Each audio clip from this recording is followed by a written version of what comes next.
Merry Christmas. Merry Christmas. Merry Christmas. Kiss my ass. Happy Hanukkah. For a couple of hours out of the whole year, we are the people that we always hoped we would be. When you look at magnificent, glorious, it's indescribably beautiful. Oh, Christmas tree, oh, Christmas tree, oh, Christmas tree, oh, Christmas tree, oh, Christmas tree, oh, Christmas tree. Careful of the icy patch! 'Tis the season to be merry. Well, that's my name.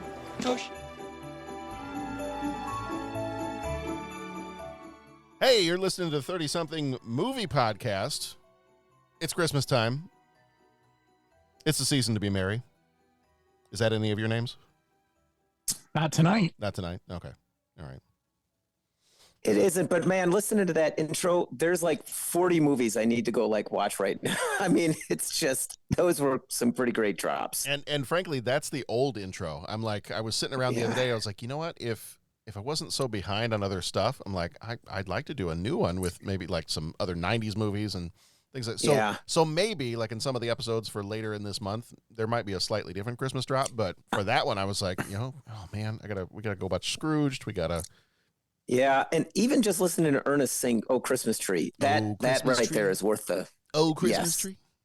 Oh Christmas tree. Christmas tree. Oh Christmas Christmas tree. My gosh. For some reason on a school night, Nora is still awake and she's sitting over here like doing a puzzle off on the other side of the room, and she's like staring at me while I'm sitting here going, "Oh Christmas tree. Oh Christmas tree." Has she not seen that yet? Oh no, she's seen Ernest Saves Christmas. Good. You've seen Ernest Saves Christmas. I was going to be disappointed in you as a father. I'm not going to lie. I don't remember if she has seen Scrooged or not. Now Oh, she's the right age for it. Okay. Yeah. I think my radar as far as that is terrible, not having children. Oh, yeah. So sometimes I feel like I err too far the other way because I'm afraid I'm going to be wrong. In fact, I want to say they might have seen it already. I don't know. I'll have to. It's a fantastic movie. And Bill Murray is at his top of his game. Yeah. I always tell people, because I do come across people who haven't seen it. I always tell people he's almost more Bill Murray in that movie than in any of the other movies of that era. Like he is I could see that. So Bill Murray in some of that stuff, or at least what I think of as Bill Murray. Yeah. Yeah. We did watch one the other day with, what is it, on Apple TV Plus, Spirited. Have you guys seen that one? No. It's the musical with Will Ferrell and Ryan Reynolds. Oh, I've heard things. It is. I have not seen it. Yeah, it is. It's the Christmas Carol story, basically. And yes. It's got some fun twists to it. It was a fun movie. It was certain members of our family did not stay long for it because they're not as much of a musical fan as the rest of us are, or enlightened. That's another way of putting it. Correct. Those that are the unwashed masses and not enlightened left because it was a musical after about 10 minutes. But the rest of us who, call me sometime when you have class, stayed and watched the rest of the movie and really enjoyed it. Outstanding. I bring up the Rodney Dangerfield just to tell a quick story about something at work today. One of the people that I work with, actually the person that works almost directly behind where I am, so we can just turn our chairs and see each other and talk to each other. Throw things at each other. And throw things at each other. Asked a question earlier today and ended up getting, I believe, almost a 20-minute answer. They asked the question, "Hey, John, have you ever watched or do you know anything about Rodney Dangerfield?" Oh, for crying out loud. Is that code for something? No. Asking a question of that? No, they didn't know. I mean, I talk movies all the time. What brought it up to them? I have questions now. We were talking about something else related to movies, and for some reason it made them think of the movie Back to School. Nah. I think I mentioned something about movies that would mean something to teachers, and I referenced Dead Poets Society and Stand and Deliver and some of those, and then they said something about Back to School, and they're like, "You know Rodney Dangerfield?" And I was like, "I know him." I get no respect. When I was a kid, my mom used to tie a stake around my neck so the dog would play with me. Why don't you want to go out to dinner? No, I'm sorry. I'm teaching. Well, what about Saturday night? I have class. Well, why don't you call me sometime when you have no class? That's the ugliest hat I've ever seen. That looks like the kind of hat you get with the free bowl of soup. Oh, but it looks good on you. Yes, I actually did this exact same bit after they asked me about whether I knew anything about Rodney Dangerfield. I am not surprised about that. Yeah. They're like, so you've seen Back to School? I'm like, the Triple Lindy? Are you kidding? Of course I've seen Back to School. The question is, have you seen Back to School? Right. Then the other question that came up, because there was some kind of a, I don't know if it was like members of the tech team or somebody was talking construction, and they were trying to decide what kind of, I think they were replacing some of the electrical outlets in a room, and they were like, do you think we should do 110, 220? And then, of course, I chime in. 220, 221, whatever it takes. Whatever it takes. I got no reaction. Ah. This is what this is what our buddies over at the, not that they're our buddies because they don't know we exist, but our buddies over at the Greatest Generation podcast would call a bad bit moment. Yeah, but just always doing bits. Yeah. What? I know. Why do you not like? I'm sorry, but like I'm backing up. Like they should know that. How old was the collective age of the people you were talking to? Like 18? I mean, no, it was one person, and their collective age is older than me. Oh man, come on. There's some things you just can't account for, and taste is one of them. No. Yeah. I mean, I don't know. I weep. Yeah. Well, gentlemen, if it tells us anything, it tells us we need to keep doing the good work that we're doing. That's true. Fight the good fight. We do. And I understand that people struggle. I mean, I understand. I understand that you little guys start out with your whoobies and you think they're great. And they are. They're terrific. But pretty soon a whoopie isn't enough. And then you're out on the street trying to score an electric blanket or maybe a quilt. By the way, well, you're being generous. All I had going through my mind was the line from Batman '89 where the Joker says, "And now it's time for me to relieve you, the little people, of your insignificant life." Mm-hmm. There you go. Well, I got strange looks when I stood up in the middle of the district office and yelled, "This office needs an enema." If you kill him, he won't learn nothing. Don't kill him.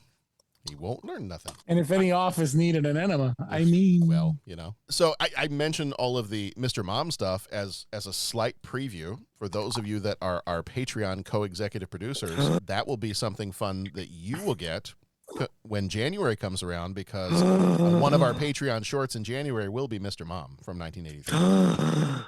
For those about to rock. For those about to we rock, salute you. Salute you. So a little preview there. Little preview. All right. Well, our movie this time around, for those about to talk about a movie, we salute you. This month's theme, the month of December, the theme was mostly Christmas, and this is the movie that was a bit of a stretch because it has nothing to do with Christmas. However, there are the Christmas songs referring to the babe in the manger. Now, if you just remove the manger, we have the babe. The movie about the life of Babe Ruth, which has nothing to do with Christmas. This is why it was mostly Christmas. They come out at night, mostly. But yes, so this is the one that was a bit of a stretch for December, but there was really nowhere else for it to go. Frankly, the way the Babe Ruth's life ended up, as we saw at the end of this movie, is frankly, there was nowhere else for him to go. So... nowhere else for it to go, so we bring it in. Is there nothing more Christmas than that theme right there? Absolutely. Absolutely. So I don't think I've introduced you gentlemen by name. So if you guys would leave, then I can introduce Bo and Pat. Bo and Pat, how are you I was doing? going to say, keep the names out of it, man. Let's keep it safer that way. Well, I had to let the other gentlemen that were here and being silent excuse themselves so that I could introduce the other guys. I mean, I referred to you as gentlemen, but I didn't want to insult anybody. It's the mouse in his pocket, you know. Well, you know. I'm just happy to see you. Snowball? Hey, pull my finger.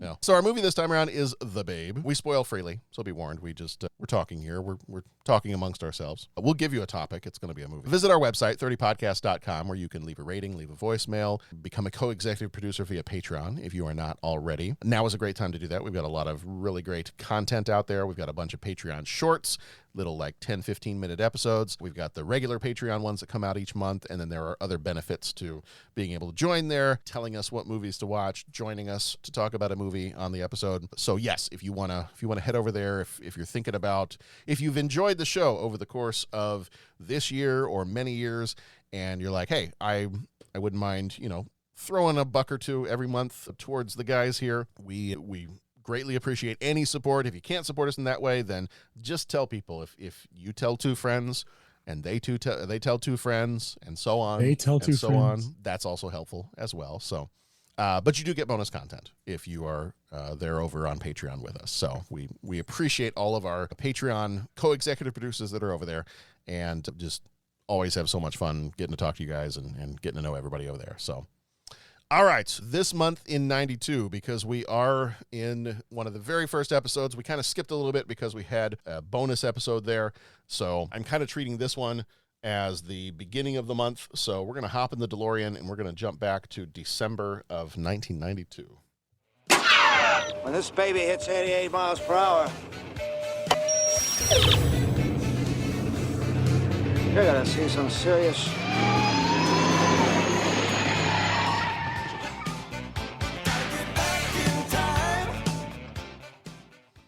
Get back, Marty.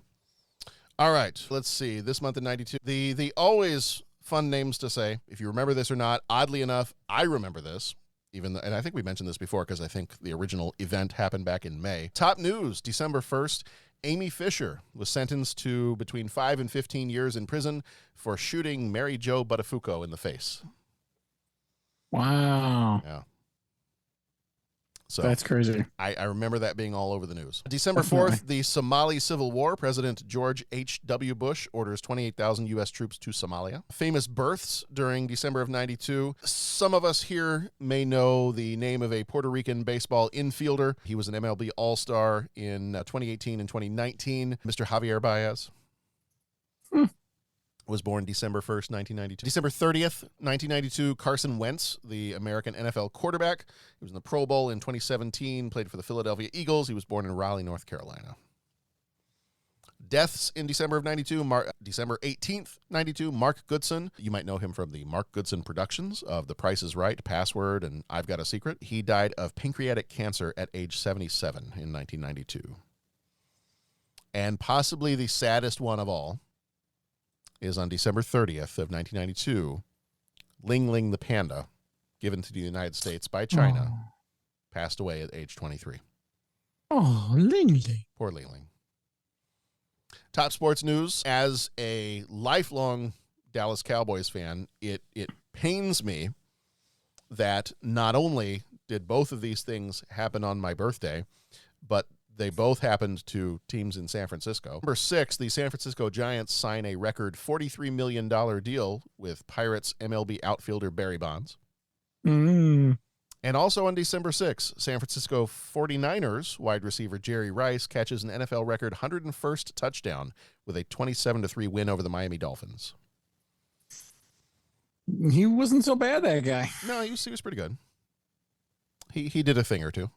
Mm-hmm. Yeah, he was pretty awesome. Top book was Dolores Claiborne. Let's try saying that right. Dolores Claiborne by Stephen King. And top movies, Home Alone 2, Lost in New York was a top movie for 1 week in December, and then A Few Good Men came in and kind of kicked that out for the rest of the month. And they couldn't handle the truth. They could not handle the truth. Top song for the entire month of December was I Will Always Love You by Whitney Houston, which I think was the top song for quite a while. Yeah. All right. She good. Yes. There's a biopic of Whitney Houston coming out, I think. There is. I saw the preview before Wakanda Forever. Wakanda Forever. That's where I saw it too. I am so real quick, and then we'll get into the movie we came to talk about here tonight. I am kind of excited. I'm trying to find a way to go see this one very, very soon. I want to go see the new Christmas movie. Oh, Violent Night. Yeah. I want to go see. Is David Harbour plays Santa Claus? Uh-huh. I'm kind of excited about it. It's getting some interesting publicity. It is. It is. So I might give myself a little birthday gift and go see that. There you go. So happy early birthday. Oh, well, thank you. To our illustrious host. Thank you. Yeah, John, it's at the time of this recording, you are turning 26 in like 4 hours, right? For 3 hours? Yeah. It's one of those like 26 to the like third or fourth power. Definitely. You know, it's my continually understanding that there will be no math. There will be no math. So I go with 26. When it comes to birthdays, it's my understanding there would be no math during the celebration. All right, our movie this time around is called The Babe. It was released on the 17th of April, 1992, rated PG, with a runtime of 1 hour, 55 minutes, directed by Arthur Hiller, who died in 2016. He did Love Story and See No Evil, Hear No Evil. Writer for this one was John Fusco. He did Young Guns and Hidalgo. He also produced this one. He also produced Thunderheart, which we had just a few weeks ago, and the TV series Marco Polo. Did you guys ever watch that one? It was pretty good. I did not. I did not. It was pretty good. I can't remember if it was on Netflix or somewhere else, but it was pretty good. It wasn't a very long series, but it might have been 2 seasons, maybe just 1. But yeah, it was pretty good. So it's more recent. It's not like something from back in the day. It might even be like 10 years old now. At least I want to say it was at least 6 years ago that it came out. Okay. Okay. I guess I was saying like it wasn't like a contemporary of this movie. No. Okay. Yeah. Okay. Music for this one was done by Elmer Bernstein, who died in 2004, did Ghostbusters, Black Cauldron, and Three Amigos. Cinematography by Haskell Wexler, who died in 2015. He did Who's Afraid of Virginia Woolf and Colors. Editor was Robert C. Jones, who died in 2021. He was the editor for one of Podrick's favorite movies, It's a Mad, Mad, Mad, Mad World, and Guess Who's Coming to Dinner. Budget for this one. Missed a mad in there. Yeah. Did I? I'm not sure. Okay. It was my understanding there would be no math when it comes to the mads. Budget for this one, not sure. Box office was $19.9 million. Flickmetrics gives The Babe 57%, and CinemaScore did not have a score for this one. John Goodman played Babe Ruth. He was in Roseanne and Monsters, Inc. Kelly McGillis played Claire Ruth. She was in Top Gun and Witness. Trini Alvarado played Helen Ruth. She was in Little Women and the Frighteners. Bruce Boxleitner played Jumpin' Joe Dugan. He was in Tron and Babylon 5. Peter Donat died in 2018, played Frazee. He was in The Game and The China Syndrome. James Cromwell, Brother Matthias, who was in Star Trek First Contact. And oddly enough, also Babe. I wonder how many actors have been in 2 very different movies with almost the exact same name. Yeah, that is an interesting research. I would love it if at some point during this movie, the times would be reversed, but if he, at some point when Babe Ruth was the chubby little kid in the boys' school, he just turned to him like, "That'll do, pig. That'll do." I mean, it'll have a slightly different connotation, but yes, it would. It was more tender and loving when he said it to the side of bacon that he was raising. Yes. J.C. Quinn died in 2004, played Jack Dunn. He was in Maximum Overdrive and The Abyss. Joseph Ragno played Huggins. He was in The Shawshank Redemption and The Phantom. And Michael McGrady played Lou Gehrig. He was in Project X. And he might have also been in a TV series called CSI Miami.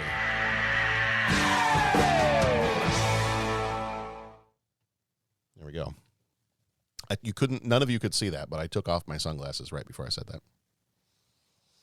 All right. A few trivia things related to this movie. And I have this thing just floating around in my mind that at some point, whenever I go places, I would like to try to stop and find spots where movies had been filmed. Like John and I went to Indianapolis earlier this summer, and I was trying to look up spots. I'm like, oh man, could I stop by where they filmed Hoosiers? Could I stop by, like, what other stuff did they film nearby?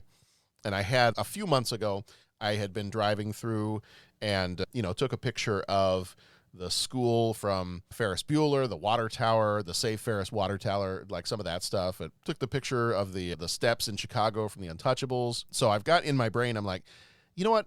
When I go places now, I'm going to try to see if they filmed a movie somewhere nearby, and I'm going to see if I can stop and, like, snap a couple of pictures.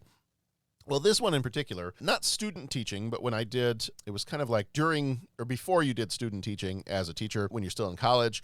You did kind of like these 6 to 8 week practicum kind of deals at other local schools nearby. And one of the towns that I did mine in was in Danville, Illinois, which is actually where a lot of this film was filmed. So you have the minor league team, the Danville Dans Stadium in Danville, Illinois, was the one used for Fenway Park and Forbes Field, and a lot of it was used in some of the black and white news footage. That's very cool. Yeah. Every ballpark, though, except Fenway Park, was portrayed by Wrigley Field.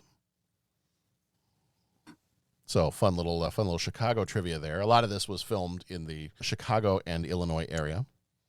I would be curious to see what they did to like dress it up to change them. Do you know what I'm saying? Like, I don't know much about the historical ballparks and how that, but if they just what treatments they gave it, or if any at all, to kind of give them the different look of the different stadiums. Oh, I mean, part of it, I think in particular, I mean, Wrigley, especially back in the early 90s, was still fairly old looking. Yeah. And so I think all they really had to do for the most part was put up some walls to cover up the ivy. And I think actually there was a thing in one of the other trivia things I saw. I think they said that was one of the only things that they really did was they put up some temporary walls so that you didn't see the ivy in the outfield. That's very interesting. In the film, much like me, personally, Babe Ruth is depicted as being overweight since his youth. In reality, Babe never put on the weight until his adult life, which I would like to say is also true of me. I'm just going to tell lies as my own personal birthday gift to myself. But he did in his adult life when he started making money and enjoying the benefits of his fortunes. And then ultimately he ended up losing a lot of weight again than when he was first diagnosed with cancer. Another fun one, the Yankees announcer in this movie is played by none other than Wayne Messmer, who Cubs fans will know. In real life, he is affiliated with the Chicago Cubs. He has sung the national anthem hundreds of times at Wrigley Field and has also served as the public address announcer. And he has his own band, which I've actually seen perform a few times. Oh, nice. Which is really fun. Like the film, The Babe Ruth story, this film perpetuates the myth that Babe Ruth dramatically pointed to center field and called his shot in the 1932 World Series against the Cubs. In reality, Babe Ruth did not actually point to the stands. According to both Yankees and Cubs players who were still living and interviewed over the years, they said that while Babe Ruth was at bat, the Cubs players were razzing him on each strike, to which he sarcastically held up a finger for each strike, as shown in the movie, as if to say, it's only one strike, it's only strike two. Then according to Cubs catcher, Gabby Harnett, Ruth said, it only takes one to hit it. So Ruth called his shot in the sense that he predicted he was going to hit a home run, but he never actually pointed, as shown in the movie. But that's one of those myths that continues on even to this day. That kind of stuff is always interesting. Yeah. And then this one, oh yeah, go ahead. Was that a myth before this movie, or did this movie kind of popularize that? No, it was before this. I think it was before this, yeah. Okay. Yeah. I feel like that had kind of been a long time myth that kind of then got further perpetuated by books and movies and got it. Understood. And then this one I thought was a little sad, but, in an interview on both Inside the Actors Studio and the Howard Stern Show, John Goodman admitted that he was very disappointed in his own performance in this movie. I thought he did fine, but apparently he did not. Interesting. So, for this one, in a world where Babe Ruth grows from a troubled boy who was sent to an orphanage to one of the most successful baseball players on record, he must overcome his own hair and his own pride. I'm just going to roll with it. Why not?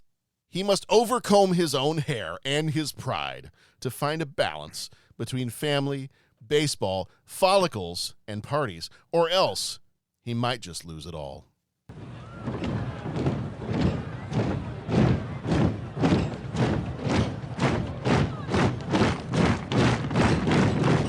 Where did he come from? Where'd you come from, Rook? From out of nowhere. We play inside ball. Hit them where they ain't. Well, they ain't over the fences, so that's where I hit them. I used to get arrested for that. Now they give me a check. From a boy. He doesn't know the bet in his life.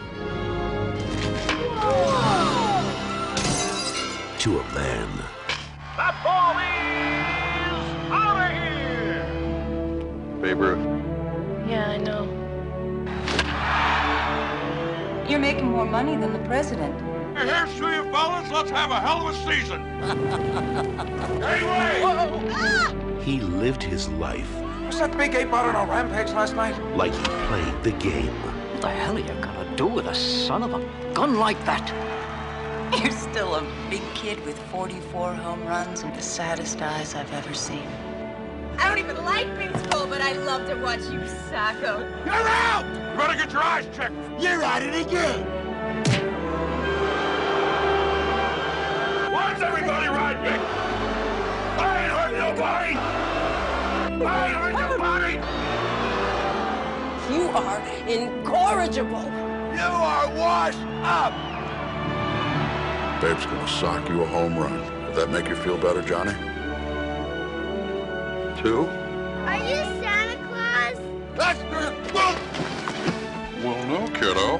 I'm Babe Ruth. He ain't human, he's an animal. He's a god.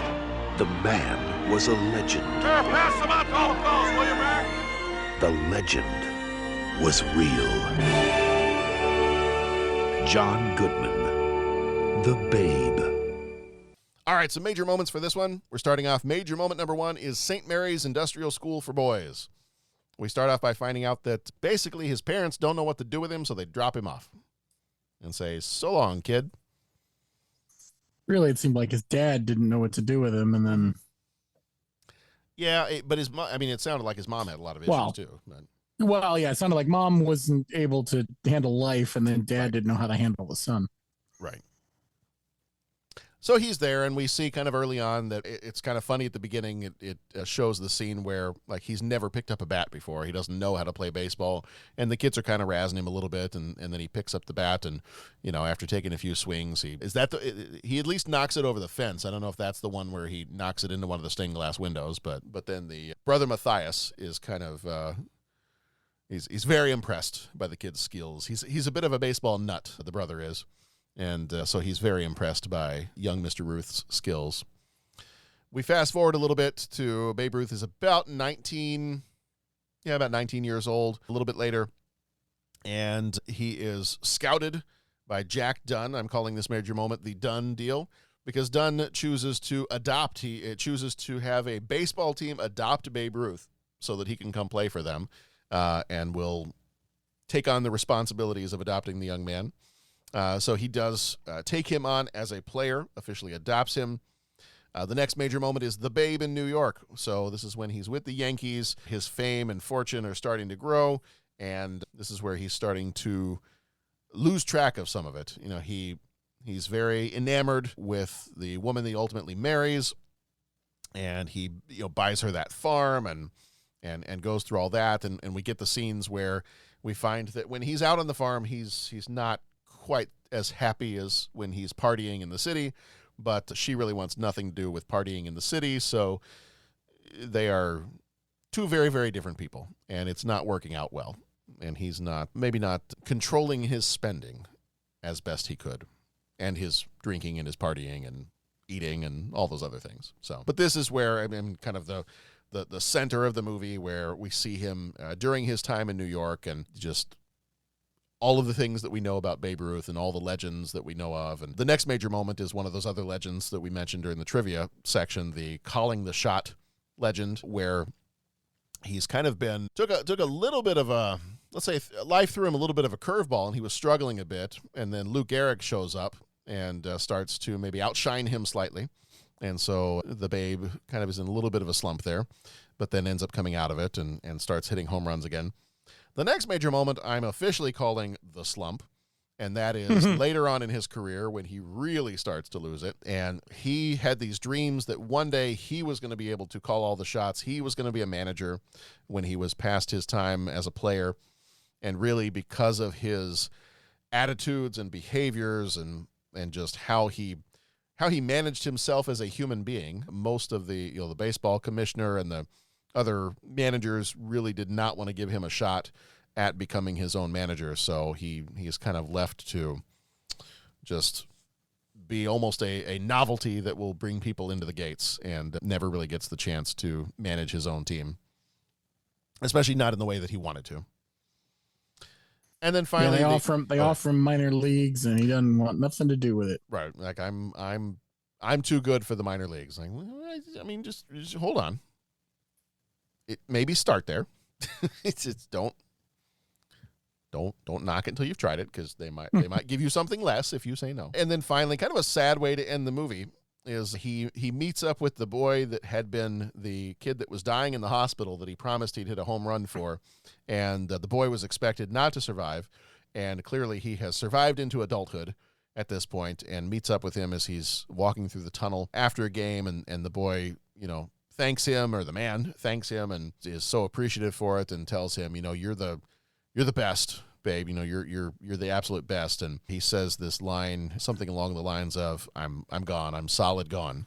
And then he kind of walks away, and the guy is still trying to tell him that, well, he's still the best that there ever was.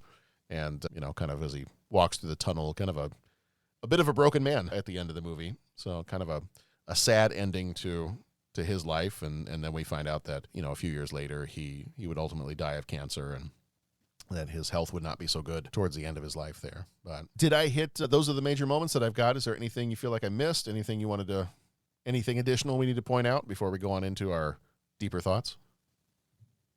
I think that's pretty much it, because I was going to say something, but I think that gets ahead of my deeper thoughts. It seems like the script, and I'd love to do like one of those fact versus fiction, true story part of it and all that. It seemed like the script kind of followed a kind of a predictable path, right? Mm-hmm. Had a bad upbringing. He fought through. No one thought he was any good. He proved he was any good. Do you know what I'm saying? Like, it just kind of, I don't know. I'm getting ahead into the deeper thoughts. Maybe I'll hold that. Yes. I think that was all the major moments of the movie. Okay. All right. In that case, let's think a little bit more deeply about it. And now, deep thoughts.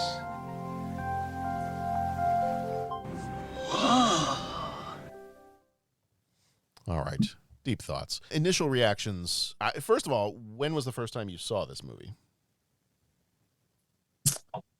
Soon after it came out. Like, we watched this young. I mean, yeah. This is not that young anymore, right? You 92. 92, so you've been, what, 11? Yeah, that's about right. Yeah. I remember seeing it. I don't think we saw it in the theater. Yeah, I don't know. I mean, I was thinking like HBO cable, something like that. Yeah, it was probably a Blockbuster rental for us. I mean, we saw a lot of movies. John Goodman, especially. My dad went to college with John Goodman at Southwest Missouri State, and so got to see him, perform in their college plays and things like that. So my dad always loved knowing that connection was there. So we always saw, King Ralph, I feel like we saw in the theater. This one we saw, I feel like, was a pretty early on Blockbuster rental after it would have come out on video. And we watched Roseanne all the time. And so if John Goodman was in it and it was something that was appropriate for children, we probably were going to see it at some point pretty soon. So this one I remember as being not a movie theater viewing, but probably a VHS rental. Yeah, I remember when this came out, but this was the first time I'd seen it. Okay. So in general, before we get into some of the deeper thoughts, just in general, do you like the movie? Yeah. Go ahead, Pat. Yeah. Well, that's what I was going to say. Yeah. And I mean, John Goodman is just so good, what he does. And the character that he portrayed was, I thought that was great. I thought the Elmer Bernstein music was phenomenal, right? Like, whenever that was come in, I'm like, man, who did the music for Elmer Bernstein? Okay. Yeah. So I really liked it. The only thing that I struggled with was that I started reading up on it because, as has been noted on this podcast many times, I am not a baseball expert by any means, but I mean, heard of Babe Ruth and all that kind of thing. But when I was reading through about it, and they started to list off like, well, this is kind of where it aired from history, and this is where it aired, it almost kind of struck me like almost the same reaction that I had with like Jim Morrison's portrayal in The Doors. Yeah. Where they, for dramatic effect to tell a story, to make a movie, you know what I'm saying?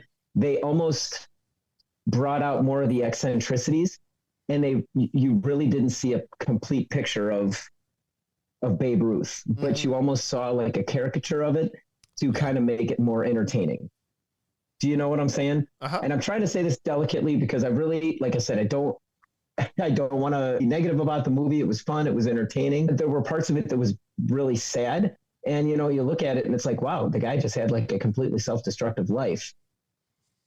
But then, you know, I started reading, like you had mentioned in some of the trivia, was like, well, you know, a lot of that stuff wasn't entirely accurate. And it was like, okay, well then what am I watching in this movie? You know what I'm saying? So that was the one thing that put a little bit of a damper on it, you know, was just kind of seeing that, you know, it was a little bit more of a cartoonish. I said caricature. I'll stick with that word. Yeah. But, you know, I thought it was fun. I thought seeing baseball as it was played in the 20s and 30s was pretty cool. I like the part where, like, you know, the barbershop quartet stood up with the big megaphone things and started singing at the, you know, and that was fun, you know. Even some of the dialogue I found maybe not entirely realistic, but it was fun, you know, like when she called him an anchovy. You know, you big anchovy, you know, all that kind of stuff. And, you know, when his daughters were there and the one guy was like leaning forward, I remember seeing Babe Ruth, you know, it's like that guy. I mean, it was just like, oh my gosh. And the guy had a face that you just wanted to smack, you know, I mean, it was like, yeah, it was entertaining, but that was kind of like, that was the plus and minus for me. Yeah. You know, some of the entertainment value kind of took away from what I would have liked to have seen. Yeah.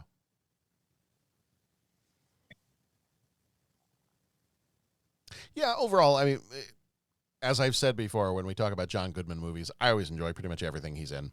I don't know that I've come across a movie that I didn't enjoy, at least his performance, and this one's no different. You know, I enjoy, like you said, getting to see the reenactment of the historical games, and, you know, just to kind of see him as a, you know, even if some of it is a fictionalized stretch from the actual person, you know, the kind of larger than life character that his legends created. And, you know, I think John Goodman did a good job, even though I know John Goodman's not happy with his performance in this movie. I thought he did a good job of kind of portraying the struggle that Babe Ruth would have gone through with his, you know, with his celebrity and with his kind of the struggle of his early life and how that affected him for the rest of his days, and that struggle between getting a taste of the money and the fame and everything else, and how he wouldn't be quite content with the quiet farm life that his wife would have preferred. So, I mean, overall, yeah, I think are there a couple little hiccups here and there in terms of some of the storytelling and, you know, things like that? Sure. But for the most part, overall, I do enjoy this movie.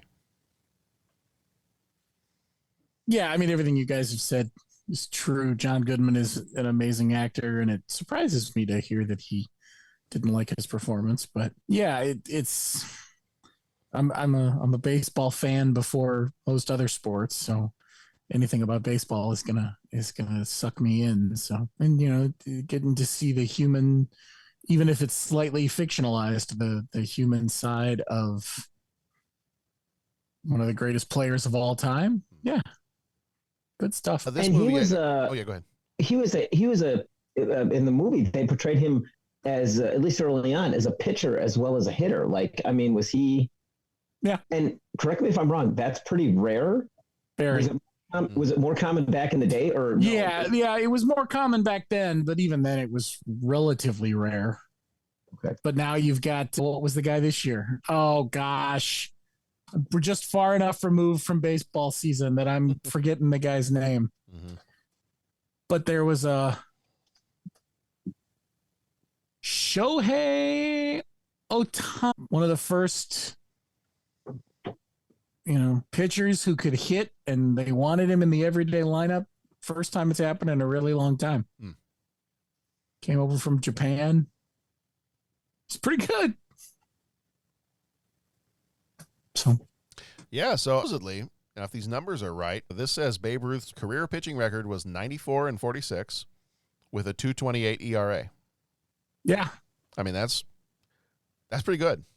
Yeah, he was not bad. No, he was a pretty good pitcher. So, I mean, even and I would say that the fact that he could pitch probably extended his career a little bit. Yeah. I think, they show it pretty dramatically in the movie as he starts to not being able to hit, but I think was the end kind of how it was portrayed in the movie? Did he kind of go out with because the way they made it seem is he kind of went out with not riding high, but just kind of like, everyone saw him as a has-been, even a whimper rather than a bang. A whimper rather than a bang. But again, this is one of those things that, even for the non, frequent baseball fans and everything like that, I don't even know what non-frequent baseball fan means. Someone like me, everybody's heard of Babe Ruth. So at some point, if he went out with a whimper, at some point, that popularity became legend, right? So non-frequent baseball fans are called White Sox fans. Oh man, come on now, man. Not even here to defend himself. Not even here to defend himself. Shots fired. Oh, jeez. Okay.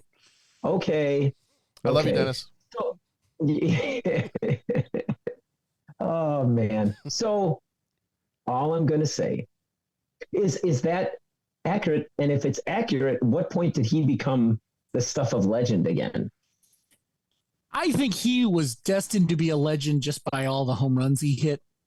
I think he was a legend before he retired. He was always going to be the Babe. The fact that they were calling the Yankee Stadium the house that Ruth built before he even retired. I mean, there was just he was going to be a legend. I don't know how perfect the movie portrayed his fall from grace, if you will, but I do know that the scenes of him running to first base and having someone finish out the home run for him, that really happened as he got older and more slow. Okay.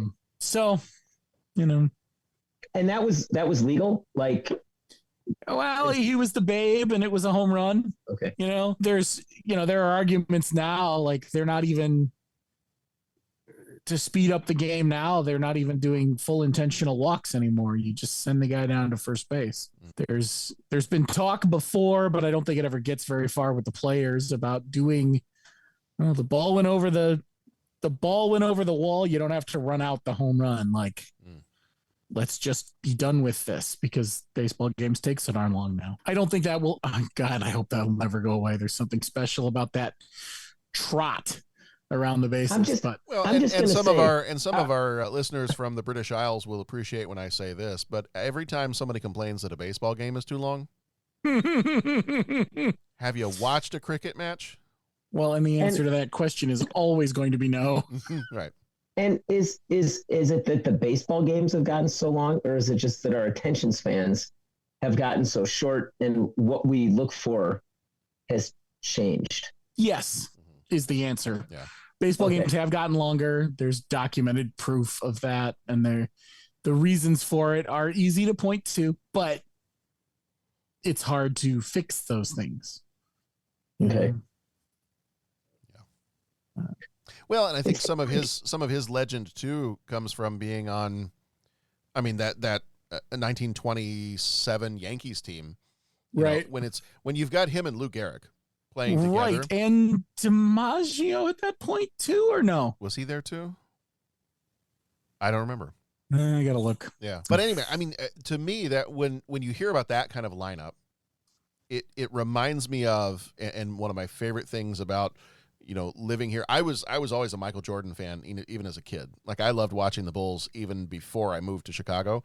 But being able to be here, living in Chicago, going to Bulls games when you had Jordan and Pippen and Rodman and that whole team for the years that we had them. No, DiMaggio was much later than that. I should have known that. Yeah. Okay. Yeah, I was blanking out on when he would have been there. Yeah, that was stupid. But I mean, it's kind of like I put it in a similar category to that. Like when you had all of those guys together on the Bulls, or, I'm a Dallas Cowboys fan, so Troy Aikman, Emmitt Smith, Michael Irvin, that whole team, the multiple Super Bowl winning team. I always think of things like that. But I mean, in terms of legends, Babe Ruth and Lou Gehrig, being on the same team and just dominating. And to this day, I think a lot of people are arguing that that's possibly one of the greatest ball teams that's ever existed, is the Yankees in the 20s. Yeah. Now, there was a reference drop to the Black Sox scandal, and baseball was almost ruined and all that, but Babe kept it going. Mm-hmm. Was that accurate? I mean, was there some sort of a strike that he played through? Like what was a little bit more of the historical context of the Black Sox scandal was a cheating scandal. Okay. 8 players from the Chicago White Sox, 7 players, depending on your version of history, were paid to throw the World Series. And that was in one of the movies we watched a couple years ago. Wasn't that? Did we watch? That was 4 years ago. Yeah, we did, didn't we? It was. If you want to go all the way back to episode number 195, "Say It Ain't So," that was 8 Men Out from 1988. There you go. 8 Men Out. Okay. And after that, baseball hit a skid, kind of like after the more recent strike. Yeah. And the excitement of players like Babe Ruth and Lou Gehrig certainly helped. Okay. You see a guy hitting home runs and being the boisterous character that he was probably helped to some extent too. The all the things that the owners complained about him probably helped save the game a little bit too. Yeah. Mm-hmm. Yeah, because that, the scandal with the White Sox was 1919, and you've got, Babe Ruth is up and coming in the 20s, so that was kind of, you hit you hit baseball's probably its lowest point after that happened, and America kind of losing trust in their pastime, that it's fixed now, so what's the point? And at that point, then it's like, well, you need a big personality to kind of get us out of this rut that we're in.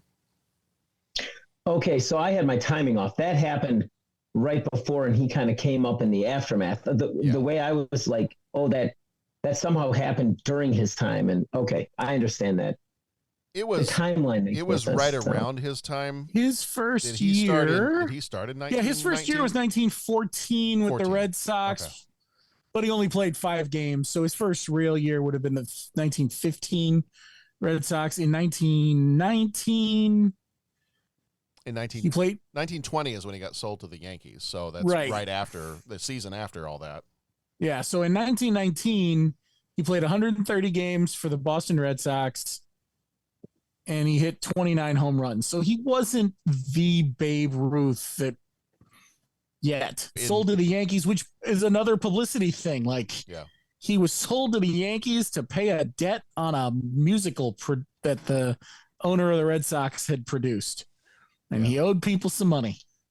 Yeah. And so he was sold to the Yankees for exactly what he owed the creditors for that show. Yeah.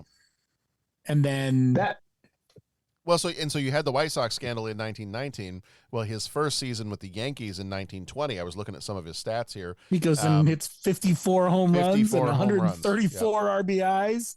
Yeah. And the next season, he hit 59 homers and drove in 170 runs. And his pitching stats in 4.5 ERA. He only pitched 1 game. He didn't pitch as much for the Yankees. Mm-hmm. There are gaps in his pitching for the Yankees. He did more pitching early in his career. So if he didn't pitch, what position did he play? Or would he have been a batter and just like a relief at left field? I think. And they didn't have the DH right away. Yeah, he was an outfielder. I don't remember. Yeah, I'm trying to see if they have that here. I'm on Baseball Reference. Hey, and Here we go. Maybe. Here's my non-baseball question. Well, you're looking that up. Do all the guys that hit have to be out in the field? And then if so, is there any depth? Like, okay, our typical third baseman is injured. We have someone that can go in their place. And then what's to say that if you want to keep a guy that's a really great hitter rested, you can just make him like the backup third baseman or something like that, and he just goes out for the hitting line. Like, how do those rules go that you got to be on both sides of the ball? There is a DH now in baseball. There was not back then. No, it didn't start. I looked it up just as you were asking that. It started in 73. Yeah, I was going to say that's a relatively new construct. Yeah. He played most of his games in the outfield in his career, by far more than any other. Played more right field than left, but not by much. Like over a career of 2,500 games, he played 1,000 in left field and 1,100 in right field. So over that many games, that might as well be a push. So mostly outfield. Little bit of first base, which is where I would put him, but you know. But then you had Gehrig, which didn't help. Right. Less a pitcher than I thought. Which after I made a joke about the White Sox earlier, I'm going to say something nice about them. Like that, I feel like the Babe Ruth at first base makes me think of all the times I'd watch Frank Thomas at first base. Indeed. The big boy at first, I feel like is you got to intimidate those guys coming into first, and Babe Ruth would have been. Babe Ruth I saw was 6'2". Now they always talk about him being a bigger guy, and I see how much he weighed, and I'm like, well, but hold on, like 215's not a big guy there. Well, but the question is, when did they pull that? Like, what year is that from? They pulled it when he was like, holding on to something while standing on the scale. Yeah, maybe because that. So that shows that Babe Ruth was 6'2", and it says here 215. I have trouble believing that was his peak weight, but having him at first base. Depending on how you define peak. Well, yeah. But having him at first base, I mean, that makes me think of like, all the times you say Frank Thomas, what was he, 6'5", 6'6"? Mm-hmm. Oh, the dude was massive. Yeah, explain to the non-baseball guy, did you say that would not have been your first choice of him at first base, Bo, or it would have been? Oh, no, it would have been. It tends to go to a bigger guy who's maybe not as mobile. You don't need as much range at first base. I mean, that's not to say you can't have range at first base, but if you're trying to quote unquote hide someone who can't move around the field as much, first base is a place to do it. Okay. It also often goes to lefties, in which he was one, and that has to do with tagging on a pickoff throw. That was my son was, when he plays baseball, he used to get put at first base because he's a lefty. And it always boggled our minds whenever the coaches would put him at third. I was like, yeah, it's a weird transition. Put a lefty at third? What do you? You got to pick it up and you got to turn to throw it, or you've got to really master a sidearm throw. A left-handed third baseman is mechanically difficult. Yeah. Now that's not to say you can't do it, but it's a totally different motion. Like you field that ground ball, and to square up to first base, you almost have to pivot. Whereas a right-handed third baseman can pick up, step, and throw right away. Rizzo for the Cubs, wasn't he? He was a lefty. Was he? Yeah, and he played third, didn't he? Rizzo was a first baseman. I thought he You're played thinking third. I thought he played third. Chris Bryant. I thought Rizzo played third a few times. Well, he might have gone over there a little bit, but he was primarily Well, yeah, I mean, primarily he was, but I thought he moved to third base a couple of times. Maybe not as much for the Cubs. Maybe since he's been a Yankee. Yeah, well. They do all sorts of weird nonsense over there. So one of Anthony Rizzo's. See, okay, so here's a great example. Anthony Rizzo, 6'3", 240. Oh, yeah.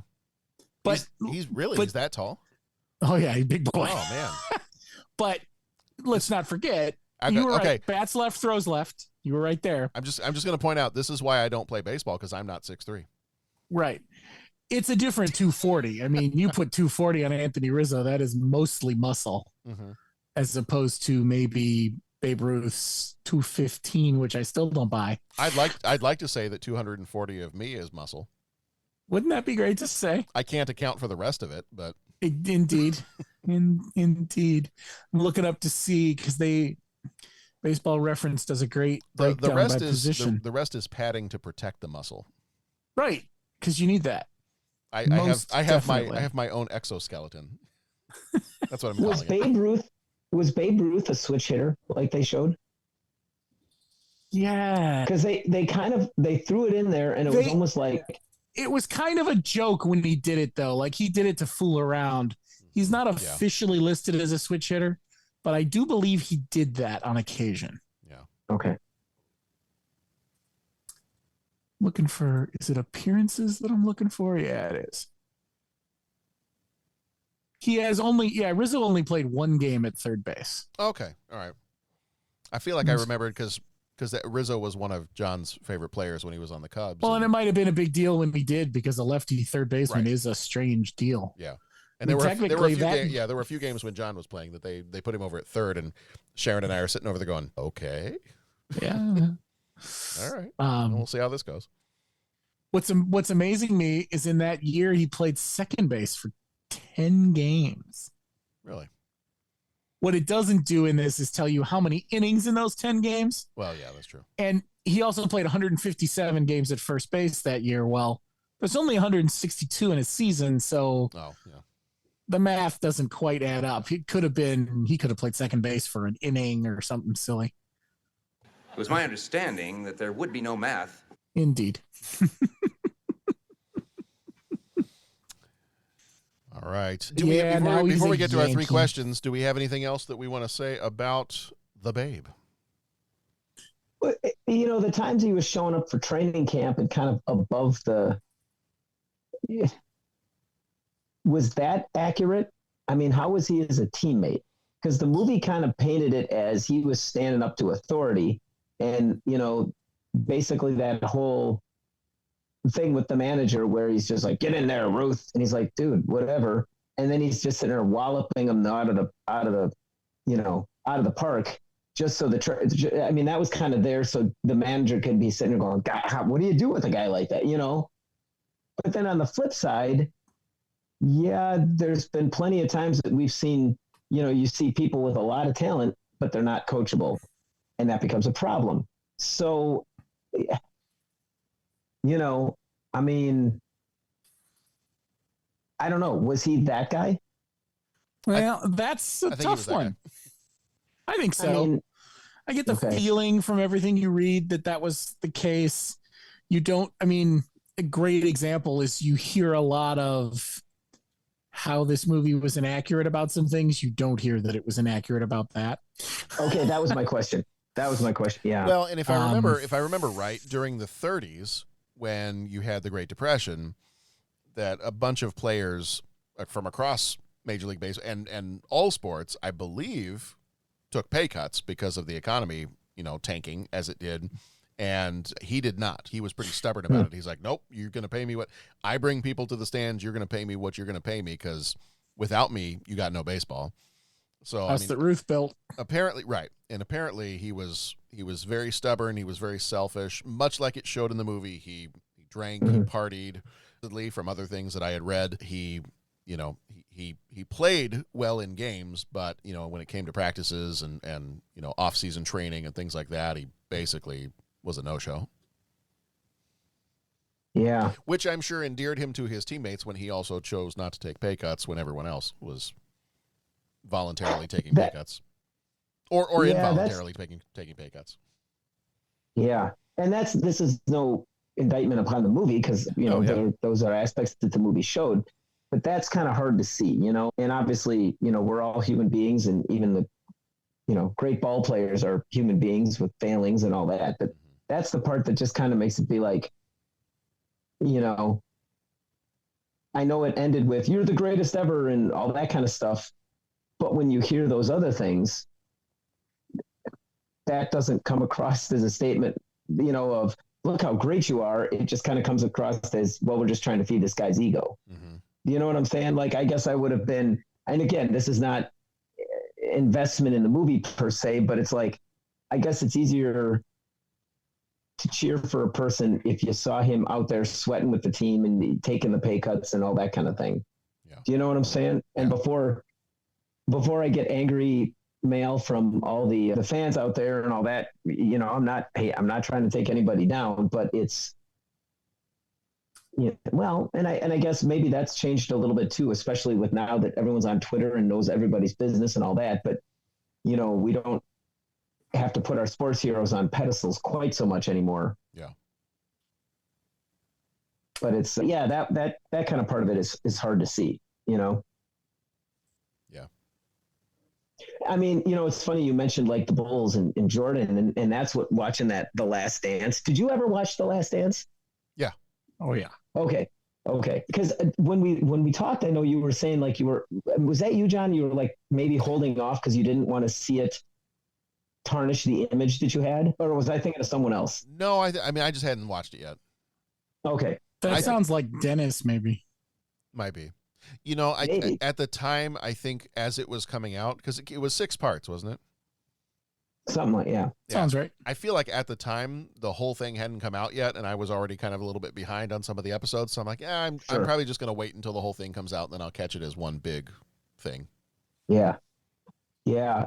I mean, I can't speak to, you know, like all the ins and outs, but that's almost like, you know, when you talk about like a Michael Jordan, how he was with the Bulls and all that kind of thing, you know, it was interesting because at least what comes out in The Last Dance, and I know like anything, there's always controversy and all that.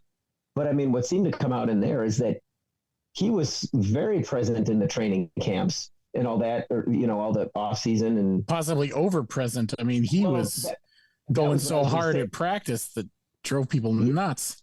Yeah. Like he was just like pushing everybody around him. Like it was just like just a different type deal. So I don't know what the heck my point was. Because I think what I hear about Babe Ruth in the the sparse reading and research that I've done on Babe Ruth, what I hear about him is it's much different. It's, well, I hit the home runs, I'm going to show up and I'm going to hit the home runs, and that's how it's going to be. Whereas, like you're saying, Jordan, you know, he'd show up and he wanted everybody at their best, because if he was going to play at that level, he wanted everybody else to play, you know, to rise to his level as well. I don't see Babe Ruth showing up in practice and either inspiring or pushing his teammates. From the things I've read, and maybe historically it was different, he didn't seem much like a team player. It was more like, I'm your superstar, I'm going to go out and I'm going to hit the home runs, and the rest of you just do whatever you want to do, but I'm going to do the stuff that makes me famous. And I always wonder with great athletes, and again, not judging at all, because I'm not a great athlete, but I mean, how they perceive the game. Like there's people that can be very much enamored with the game and very much in love with the game and the fan thing. And many times I've read about great athletes that see it as a business, period. You know, so that whole idea of for the love of the game, how much does that play into, well, hey, this is my job. Yeah. You know what I'm saying? Or I mean, given his childhood and given his upbringing, was it just, hey, this gets me attention? Well, there's that too. I mean, you'll talk to like, motorcycle racers, and, they race motorcycles, but like that's like their profession and they are into other things, whereas, as the fan, you think, oh, they're out riding all the time. Some of those guys, are, but some of them, hey, that's my job. I train for it, but that's professional. I do other things to relax. Runners, oh, I go out because that's my moment of zen, my morning run and all that. But like professional runners, no, it's like training, and that's not what they do to relax. Right. And then some do. I mean, I'm not, but I find that an interesting thing. Just how do they frame that in their own mind? Well, and I would be curious to know if the line that he says in the movie, when the one manager or whoever it was trying to get him to kind of clean up his drinking and clean up his partying and everything else, in the movie, he says some line like, look, last year I hit 59 home runs, never went to bed before 3, drank all night. Like, do you want me to change? Like, I'm partying hard, I'm not sleeping. Like, the guy was trying to tell him, get to bed early, don't party so much, don't drink so much, eat better. And he's like, look, I'm partying hard, I'm not getting to bed before 3 o'clock in the morning, I drink all night, and I'm hitting 59 home runs a year. What would you like me to change? So I don't know if he ever actually said that, but that to me sums up what I picture his attitude about things being. It's like, I'm doing whatever I want to do, and I'm still performing. That's what will frustrate me sometimes, with not working in schools. I'm sure we've all experienced this to some point, but I remember when I was in the classroom, and on occasion with, some of my own children, there are moments where I'm like, if you just would do this and do this and do this, things are going to work out better. And they'll throw it back at you and be like, well, but I'm doing what I'm doing now and everything's working fine. I'm like, right. However, long term, this is not going to work for you. Right. You need to do some things a little bit differently. Sure. Can you stay up until 3:00 in the morning, drink all night, and hit 59 home runs in a year? Absolutely, you can. How many years in a row do you think that you're going to be able to keep that up? Well, and that was played out at the end of the movie when no one wanted to hire him, and he was, right. and again, this is where it falls back on the movie is what does that say? Because they almost played it like, well, it's just the jerks were going after him, and he showed them, and again, I want to be careful. I don't want to say any negative thing, but the message is maybe if he wasn't staying up all late and drinking and doing the whole thing, maybe he would have ended stronger. Maybe he would have gotten that manager position. Maybe, like you alluded to at the beginning, maybe you prove yourself in the minors and you work your way up, Whereas as it is, he called the shot in his own foot. Yeah. Yes. That's a good way to put that. All right. The other thing that this has in common with another really great movie is the theme of desserts with beer. So I mentioned I mentioned one movie that we're going to do as a Patreon short in January. One of the other movies that we're doing as a Patreon special in January is The Outsiders from 1983. That'll be our Patreon episode in January. Outsiders from 1983. There was a great scene in which I don't remember if it's Soda Pop or if it's one of the other ones. He goes in, he's got a big piece of chocolate cake and a bottle of beer, and he's going to go watch like Mickey Mouse cartoons. Mm-hmm. And it made me think of that when Babe Ruth has the line in this movie, hey, bring me a slice of pie and bring me another bottle of beer too. Mm-hmm. It's the beer dessert combination. All right. Do we have anything else before we? It's differently. Yeah. Oh yeah. As the kids say, it really slaps, I guess. Oh wow! Look at you. I've got all the. You. Hey, there's no cap in this podcast. I know exactly what I'm talking about.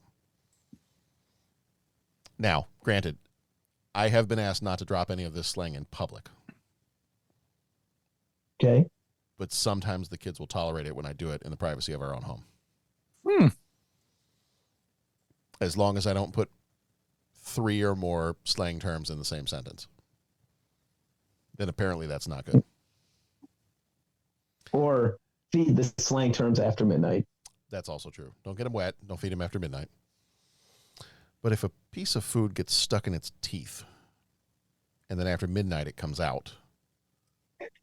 If it licks itself after midnight. Yes. Sure. As you do. All right. Do we have anything else before 3 questions? Hello. In that case, it's time for 3 questions. Right. He asks each traveler 5 questions. 3 questions. 3 questions. It's impossible to answer. Impossible because you don't know the answer. Nobody could answer that question. I want to ask you a bunch of questions. And I want to have them answered immediately. What you just said is one of the most insanely idiotic things I have ever heard. At no point in your rambling, incoherent response were you even close to anything that could be considered a rational thought. Everyone in this room is now dumber for having listened to it. I award you no points, and may God have mercy on your soul. All right, 3 questions. Question number 1. If you could go back in time and see a historical athlete play or perform their sport, who would you want to go see?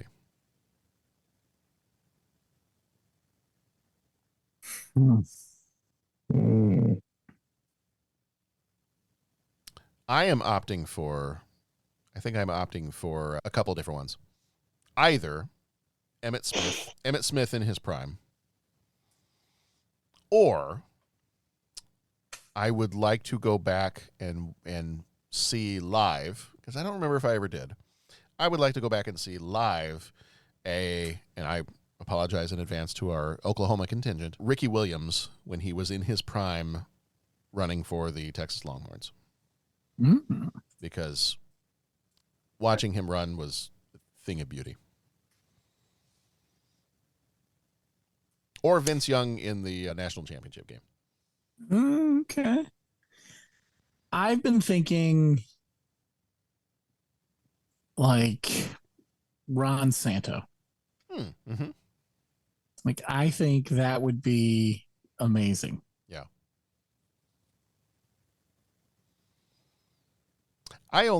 Not being from Chicago, I only ever knew Ron Santo as a commentator on the radio. Sure. So, yeah. My dad was a huge fan, and we went to his Hall of Fame induction, and yeah, I just think, yeah, that would be the one. Yeah.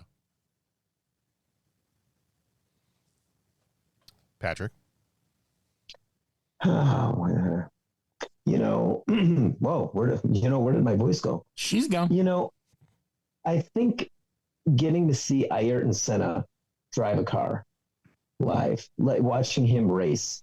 I kind of thought that would be your answer. Yeah, like in any of the greats, that would be amazing. But watching Ayrton Senna drive, specific races, like any of the things he did around Monaco, there was 1993 Donington where, like, I think they call it the lap of the gods, where it was raining, except for some reason, Senna passed, like, at the opening lap, he passed like 5 cars. I mean, he just did things that day that was, amazing. So, I mean, I think watching Ayrton Senna drive would be awesome. I'm trying to think, I was fortunate enough to see a lot of the great bike racers ride, and, but I mean, that was for racing, Ayrton Senna. Watching him drive would have been awesome. Walter Payton play, seeing him do some of his amazing things would have been great. I'd love to have been at a game, watch Brett Favre, play, and see him do some of the stuff he did live would have been awesome. I mean, I've seen a lot of this stuff on TV, but I think your question was seeing them live, right? Or yeah. So I'm kind of stretching, but thinking back, some of Muhammad Ali's great fights would have been awesome to see. Yeah, and that's kind of the list. That's kind of the list that I've got. But the top of the list, I'd have to say, would be watching Ayrton Senna race. Mm-hmm. So, yeah, Dennis was not able to be here tonight, but he did text in some of his answers. His response was Satchel Paige would be his historical. Right on. And my family, I did run the 3 questions past them tonight too. My family was a combination of, my son said Michael Jordan, my daughter said blah sports, and sports ball. Yeah. And my wife said pretty much just the 85 Bears. There you go. Yeah. So, question number 2, if you were going to play baseball, what position would you play? Or if you have played baseball, what position did you play? I did not ever play baseball, but my position that I enjoyed in cricket and always would have wanted to play if I did play baseball was I always wanted to be a catcher. Yeah, that's mine too. I always enjoyed the idea of catcher growing up. I always enjoyed the idea of, like, putting on what I picture as being the armor and being the catcher back there.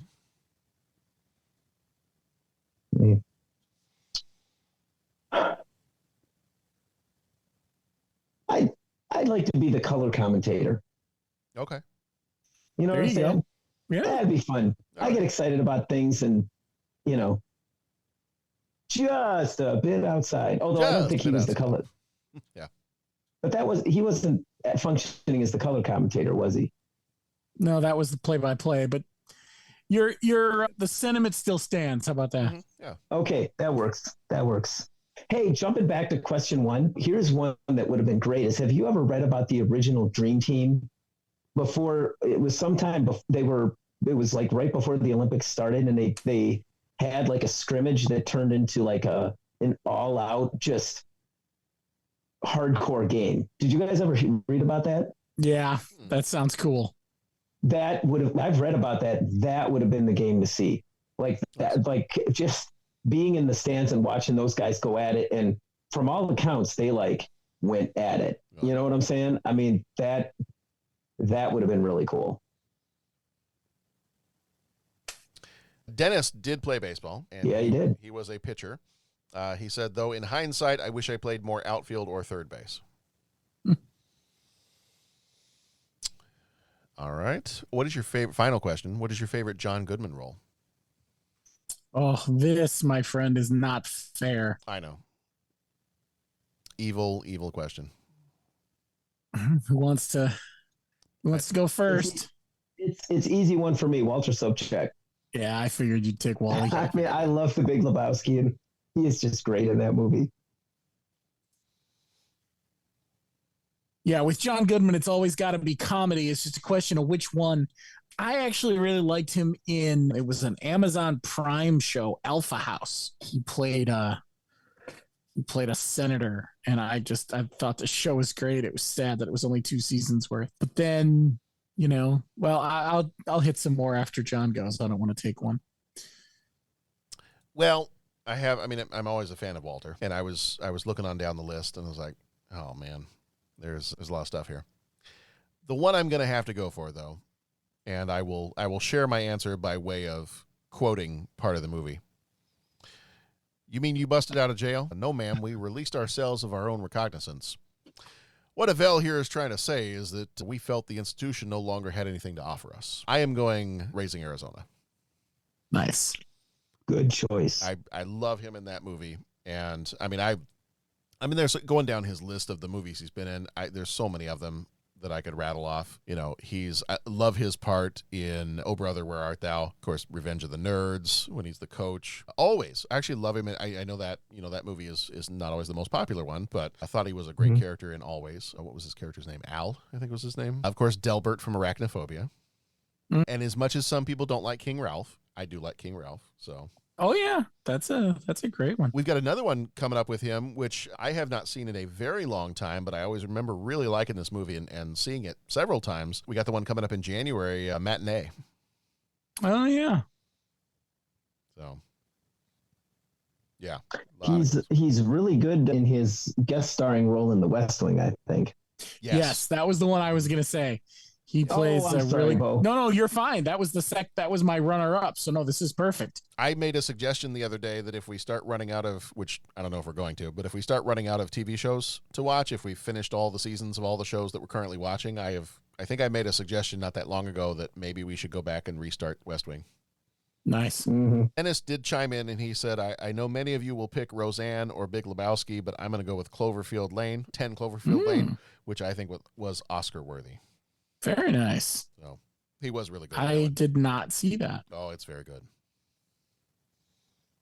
Also love him in Fallen, but I like that movie anyway.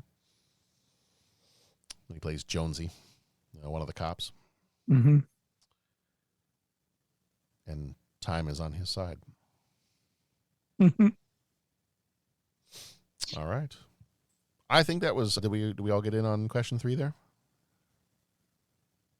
Yeah. I think we did. Yeah. All right. Yeah. All right. Well, this has been The Babe, not to be confused with the Pig movie, which I also thought was funny. I was looking up something earlier, and I believe Babe Ruth was born in Pigtown, Maryland. Oh, for God's sake. So The Babe was born in Pigtown, Maryland. Babe is also a pig. That's too good. Both starring James Cromwell.